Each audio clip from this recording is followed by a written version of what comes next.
دوسری جانب امریکی صدر ڈونلڈ ٹرمپ نے امریکی فوج کو ایران میں فی الحال مزید حملے نہ کرنے کا حکم دے دیا ہے۔ غیر ملکی خبر رساں ادارے کے مطابق اس حکم سے مسلسل جاری حملوں کا سلسلہ رک گیا۔ ٹرمپ کا ایران پر مزید حملے روکنے کا حکم، مسلسل جاری کارروائیاں معطل ہو گئیں۔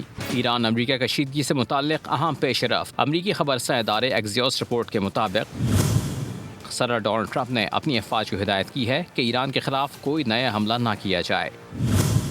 اس حکم کے بعد گزشتہ 2 ہفتوں سے روزانہ کی بنیاد پر کیے جانے والے امریکی حملوں کا سلسلہ وقتی طور پر تھم گیا۔ رپورٹ میں بتایا گیا کہ صدر ٹرمپ نے گزشتہ 13 دن مسلسل ایرانی اہداف پر حملوں کی منظوری دی تھی۔ ویب سائٹ کے مطابق اگر صدر ٹرمپ دوبارہ کارروائیوں کا حکم دیتے ہیں تو امریکی فوج انتہائی مختصر وقت میں کارروائی کے لیے تیار ہو سکتی ہے۔ ویب سائٹ کے مطابق امریکی فوج اب بھی ایران کے خلاف بڑے پیمانے پر جنگی اقدامات کی بحالی کے لیے متبادل منصوبوں پر کام کر رہی ہے۔ دوسری جانب امریکی ایوان صدر نے اس رپورٹ پر کوئی تبصرہ نہیں کیا۔ سبسکرائب کریں اور بیل دبائیں تاکہ کوئی خبر رہ نہ جائے۔